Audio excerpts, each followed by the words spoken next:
नमस्कार सभी को राम राम। आज इस वीडियो के माध्यम से मैं यह बताने वाला हूँ कि राहु के कौन सा अशुभ युग जो है जो रोग को पैदा करेगा, दुर्घटना देगा, कराएगा और आदमी का जान तक भी ले सकता है।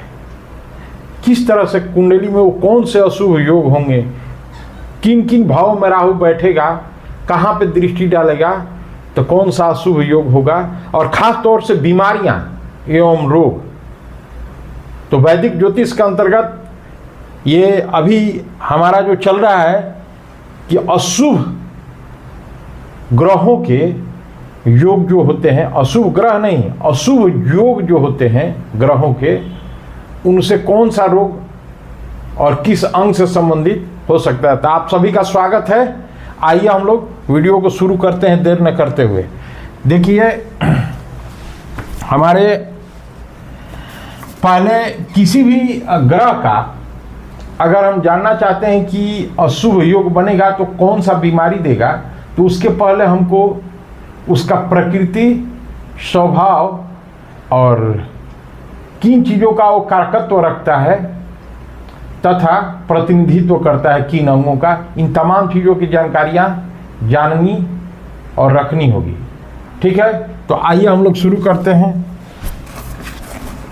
देखिए, इसका प्रकृति और स्वभाव क्या है पहले जान लेते हैं। प्रकृति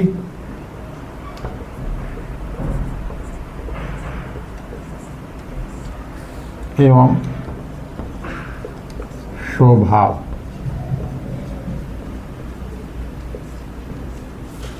ये वात प्रकृति के हैं। किस प्रकृति के हैं? वात प्रकृति के। शनि भी होते हैं वात प्रकृति के हैं, शनि भी। तो उनसे नेचर फीचर कुछ मिलता है राहु का, बहुत हद तक। मैं आगे भी बताऊंगा कि किस तरह से अनिष्टकारी योग बनाएंगे तो बीमारी होगी। मध्यम कद वाला ग्रह है।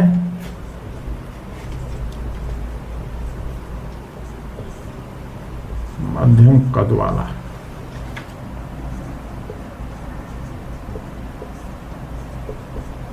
ये मध्यम कद वाला ग्रह है। ये तो हो गया इनका मतलब प्रकृति और कद।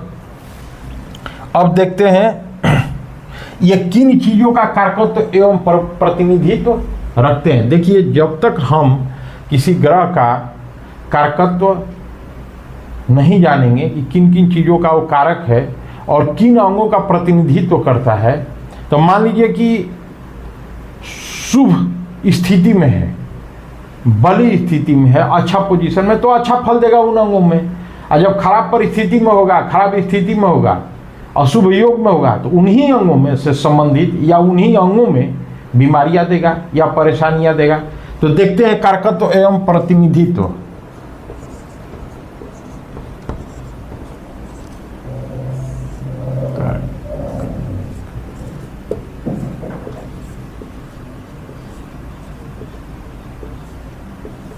किन किन चीजों का ये प्रतिनिधित्व करते हैं।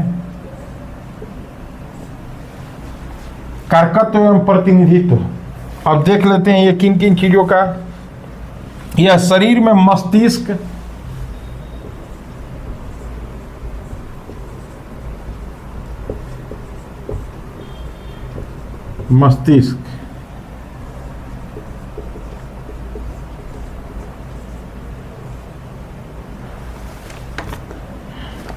रक्त,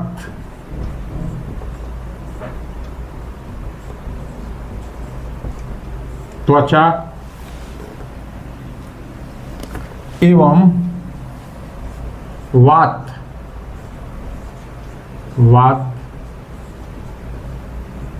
को प्रभावित करते हैं।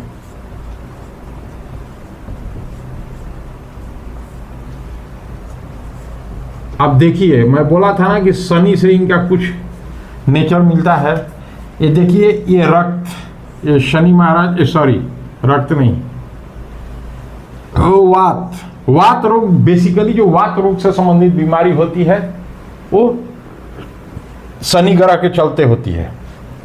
लेकिन ये क्या है, देखिए ये राहु जो है एक्साइटमेंट जो आदमी में देखिएगा, अचानक कोई चीज़ जंप कर गया, अचानक शक्ति का प्रदर्शन, झगड़ा मार, अचानक परिवर्तन, विदेश से संबंधित, फॉरेन की भूमि से संबंधित, टेक्निकल चीज़ों से संबंधित भी जैसे शनि रखते हैं ना, बहुत सारे चीज़ों में up to certain extent Rahu feature is matching with the Saturn feature. मैं नहीं कहता, आप लोग भी सोच के इसको देखिएगा। Rahu follow the feature of Saturn as per my opinion. 80%, 70 से 80% फीचर सेम होता है, कुछ 30% जो होता है मेरे जो अनुभव कहता है और तमाम अध्ययन के बाद कि जो शनि जो ऑनेस्टी का, जस्टिफाइड ओपिनियन, जस्टिफाइड डिसीजन, ये तमाम चीज़ें जो करते हैं, जो उनका कारकत्व है, ये राहु में नहीं है। मैं डिफरेंस यहाँ बताना नहीं मेरा मकसद था, सिमिलरिटी है इसलिए बात आ गई तो मैं बता दिया, ठीक है। तो ये बात को प्रभावित करते हैं। अब देखिए त्वचा में भी खुजली वगैरह जो होता है ना, स्किन का इशू, रक्त का बेसिकली मंगल करते हैं और सूर्य। लेकिन रक्त में कोई विकार और संबंधी या रक्त के कुछ अंश तक, मतलब अब ऐसा नहीं है कि साइंटिफिकली लिखा गया है कि इतना डिग्री, लेकिन रक्त का कुछ पोर्शन जो है, माने पोर्शन नहीं कह सकते हैं, कुछ डिग्री कह सकते हैं, राहु के भी कारकत्व में आता है। क्योंकि रक्त से संबंधित बीमारियां जब होती है ना, तो सिर्फ मंगल के ही खराब होने से या सूर्य के खराब होने से नहीं होती है, राहु का उसमें योगदान रहता है, ऐसा देखा गया है प्रैक्टिकल अप्रोच में। तो ये या हमारे शरीर में मस्तिष्क जो माइंड है, उसका मस्तिष्क का रक्त, त्वचा एवं बात को प्रभावित करते हैं। अब देखते हैं बलवान होंगे तो ये क्या क्या करेंगे। बली होने पर अब देखिए, जिन चीजों का कस्टोडियन जो ग्रह है, प्लैनेट, मतलब अधिकार, जिसके अधिकार में है, तो उन्हीं चीजों में परिवर्तन ला सकता है, अच्छा या बुरा। तो जब बली होंगे, खुश रहेंगे, अच्छे स्थिति में रहेंगे, तो उन्हीं चीजों से संबंधित अपना ये फल देंगे। तब अब क्या क्या है, वो बली होंगे तो देंगे, शरीर में फुर्ती रहेगा, शरीर में फुर्ती रहेगा, और क्या रहता है, संघर्ष शक्ति बढ़ती है, संघर्ष शक्ति। राहु वाला आदमी जल्दी हार नहीं मानता है, देखिएगा, मैंने यहाँ पे वो मंगल का फीचर थोड़ा सा फॉलो हो गया। संघर्ष शक्ति, स्ट्रगल पावर जो होता है ना, मंगल में होता है, लड़ने की, संघर्ष करने की। और एक चीज देखिएगा, कोई भजन वजन करता है, मन ही मन चिंतन करता है, वो केतु का फीचर है। और कोई चिल्ला के भजन गाता है, एग्रेसिव होके, या कोई बात कहता है, that is absolute feature of Rahu, Rahu का वो फीचर है, दोनों में अंतर है। तो यहाँ पे संघर्ष शक्ति एवं सक्रियता देता है, एक्टिवनेस। अब सक्रियता बोले तो यहां तात्पर्य है कि किसी काम को करने का ठान लेना, किसी काम को करने का ठान लेना, एकदम एक्टिव हो जाना उसमें, that is activeness of Rahu. Rahu है प्रतिरोधक क्षमता, इम्यूनिटी पावर, राहु बढ़ाता है प्रतिरोधक क्षमता।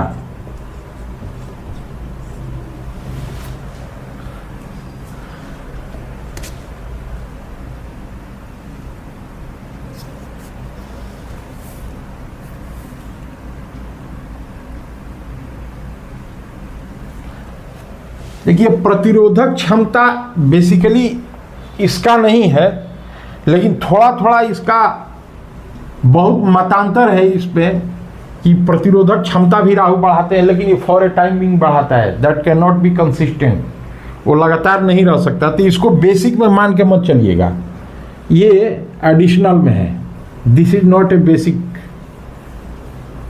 ठीक है, ये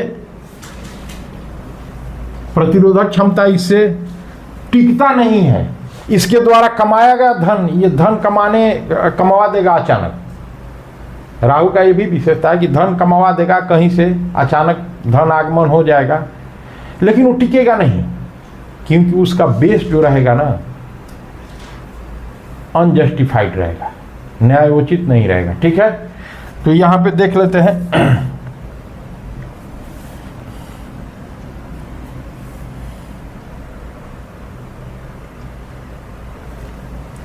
ये संघर्ष शक्ति, सक्रियता इत्यादि लाता है।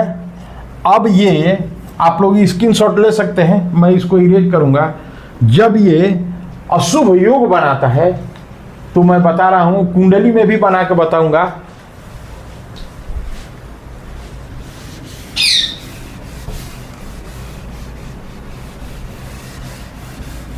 कि ये जब अशुभ योग बनाएगा तो क्या क्या करेगा।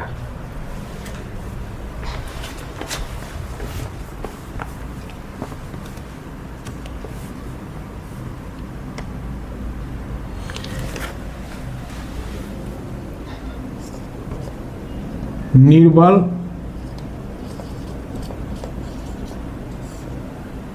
या अशुभ योग,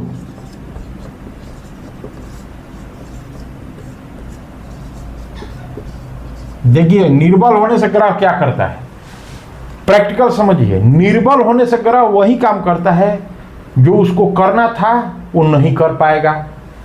जब पावरलेस इंसान हो जाएगा तो जो करने वाला था वो नहीं कर पाएगा, दैट्स इट। तो ये क्या करेंगे, निर्बल होंगे तो। लेकिन अशुभ योग बनेगा तो कि जो करने वाला था वो तो नहीं ही करेगा, और नहीं तो उल्टा पुल्टा काम करेगा। This is the basic difference. तो अब देखिए, ये निर्बल होंगे और अशुभ योग बनाएंगे तो क्या क्या करेंगे, मैं बताऊंगा कुंडली बना के कि अशुभ योग कौन सा अशुभ योग या अनिष्टकारी योग बनेगा कुंडली में, तो राहु कौन कौन सा बीमारी देंगे और किन किन अंगों में देंगे। इसके बाद अभी देख लेते हैं कि कौन कौन निर्बल या अशुभ योग बनेगा तो बीमारी देंगे। निर्बल या अशुभ या रोग कारक होने पर चेचक, देखिए चेचक, निर्बल या अशुभ होंगे, अशुभ योग बनाएंगे तो चेचक बीमारी देंगे। कृमि संबंधी, जो पेट में कृमि होती है ना, कीड़े, उससे संबंधित बीमारी दे सकते हैं। मिर्गी वगैरह का बीमारी दे सकते हैं। सर्पदंश,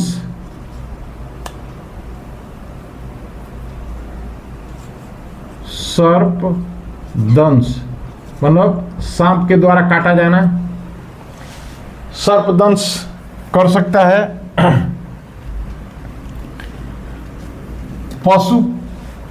पशु या जानवरों से चोट लग सकता है। पशु,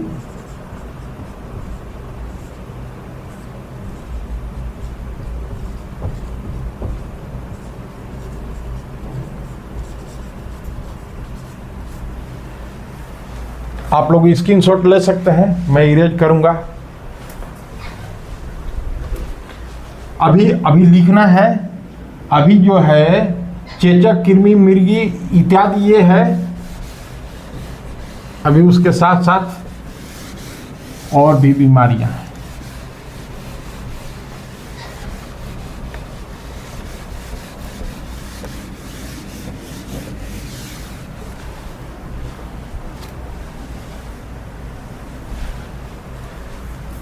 इसके बाद मैं ऊपर लिख रहा हूं, इसको इरेज नहीं कर रहा हूं, नहीं तो फिर से लिखना पड़ेगा।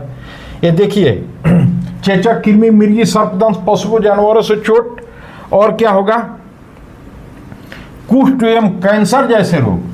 शनि भी कैंसर देते हैं बहुत सारे केस में, हालांकि वात रोग संबंधित बेसिकली रोग देते हैं। क्या देते हैं ये, वो तो हो गया, कुष्ठ रोग भी देते हैं। कुष्ठ रोग,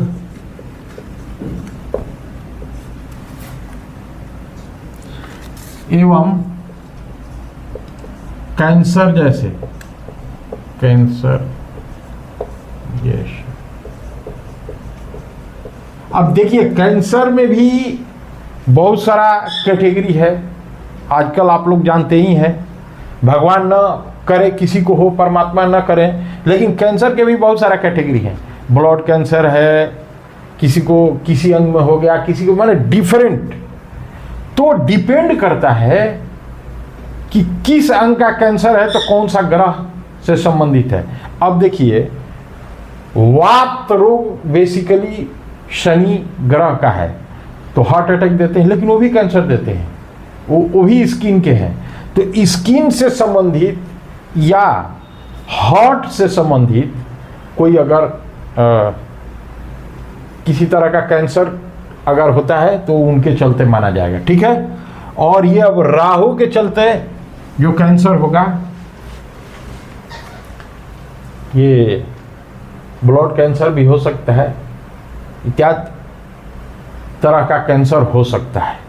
तो शनि भी, क्योंकि शनि में भी ऐसा है कि उनके अशुभ योग में या इस तरह की स्थिति बनती है अनिष्टकारी, तो कैंसर होता है। राहु में भी होता है, तो ये देखना पड़ता है कि किस स्थिति में कौन सा है।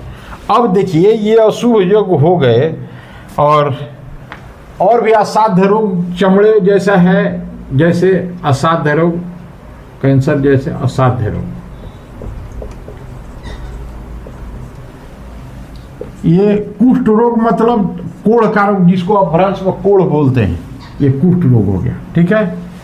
और ये कैंसर, ये असाध्य रोग, इस तरह का बीमारी ये देते हैं। स्किन में भी जो इशू होता है ना, that is typically because of the bad combination of Rahu. ये राहु के चलते होता है स्किन में बेसिकली। तो ये उसमें केतु का भी कुछ ये रहता है, लेकिन बेसिकली राहु के चलते होता है। राहु एक्सीडेंट भी करा देंगे, अचानक जान ले लेंगे, ये सब इनके पास कारकत्व है।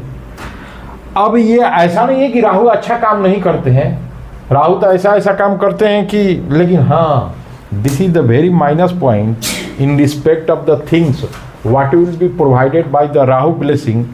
वो क्या है माइनस पॉइंट, कि जो इनके कृपा दृष्टि से मिलेगा वो टिकेगा नहीं, क्योंकि वो जो धन अर्निंग होगा या जो असेट क्रिएशन होगा, मतलब संपत्ति का जो संपत्ति पैदा होगा, तो वो संपत्ति का जो बुनियाद रहेगा ना, पाप कर्मों से कमाया गया धन का रहेगा, या किसी से लूटपाट कर देना, जबरदस्ती छीन लेना, झूठ बोल देना, ये तमाम तरह की, यही डिफरेंस है कि राहु जो देते हैं 2-4-10 साल चलेगा, देखिएगा, और ऐसा जहां देखिएगा केस तो समझिएगा कि उसका राहु खराब है। जिसके पास धन आया टीका नहीं, 2 साल 3 साल 4 साल 10 साल मैक्सिमम। लेकिन अदर प्लैनेट्स जो है, शनि यहाँ तक कि क्रूर एवं पाप ग्रह है, लेकिन शनि जिसको करियर एस्टेब्लिश कर दें अगर वास्तव में, तो टिकता है और बाबू बुढ़ापा तक जाता है। तो इसलिए राहु का ओवरऑल, राहु को कह सकते हैं लॉटरी वगैरह भी लाते हैं, फॉरेन टेरिटरी या अपने ही देश में बहुत दूर के क्षेत्र को ये कंसर्न करते हैं, मतलब संबंध रखते हैं। इसका स्क्रीनशॉट ले सकते हैं। अब आगे मैं कुंडली बना के बताऊंगा कि किस तरह से अशुभ योग होगा तो हमारे राहु का अनिष्टकारी योग माना जाएगा या अशुभ योग माना जाएगा। हमारे जो वैदिक ज्योतिष में अशुभ योग जो होते हैं वो 7 आधार पे कैटेगराइज किए जाते हैं। मैं वीडियो बनाया हूँ, आप लोग देख सकते हैं हमारे अशुभ योग क्या क्या होते हैं, किन किन आधारों पर होते हैं। टाइप नहीं मैं बोला, अशुभ योग का टाइप नहीं, आधार, based on which the category of bad combination can be count, मतलब गिना जा सकता है कि 7 आधार है, ठीक है।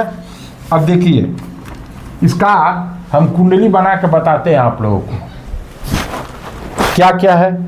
मान लीजिए कि एक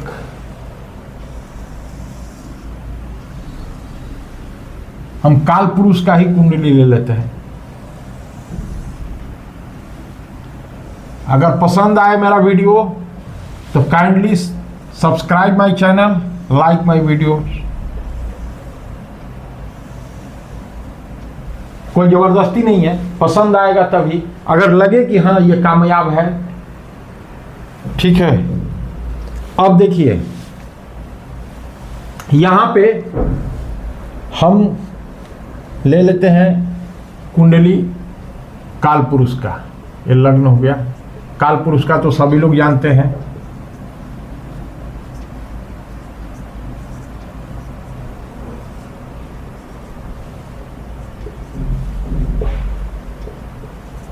ये हो गए। मैं टोटल प्लैनेट का प्लेसमेंट नहीं करूंगा क्योंकि कुंडली एनालिसिस मैं यहाँ नहीं ओवरऑल बता रहा हूँ।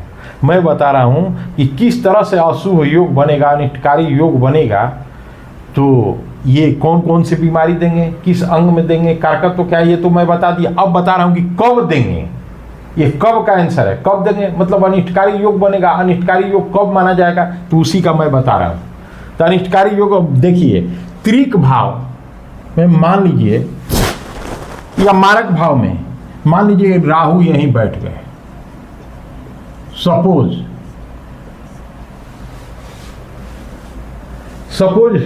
राहु यहीं बैठ गए, छाया ग्रह है, लेकिन इनकी भी दृष्टि मानी जाती है। कुछ मतांतर है इसमें, मतांतर मतलब मतों में अंतर, बहुत सारे आचार्यों और विद्वानों का। कुछ लोग कहते हैं कि आज पर शनि सैटर्न टेंडेंसी ये राहु का भी चलता है, मतलब 3, 7, 10। लेकिन कुछ विद्वानों का मानना है कि नहीं, सिर्फ इनका 7th एस्पेक्ट होता है। तो चलिए हम 7वें हम बता दिए दोनों केस, लेकिन मेरा अनुभव कहता है कि इनका 3, 7, 10 नहीं होता है, इनका सिर्फ 7th एस्पेक्ट होता है, ठीक है।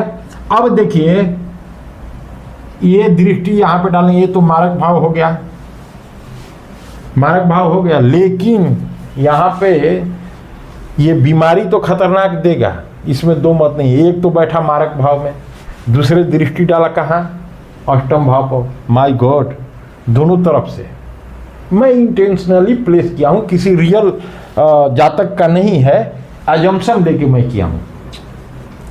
तो मान लीजिए कि यहाँ ऐसा तो हो सकता है ना, मेष लग्न की कुंडली किसी का राहु बैठा हो द्वितीय भाव में, ऐसा तो हो ही सकता है। केतु बैठते हैं 180 डिग्री पे, आप लोग जानते ही हैं। तो ये अब देखिए कि मान लीजिए कि अगर राहु का दृष्टि अष्टम पे आ रहा है तो क्या क्या करवाएंगे।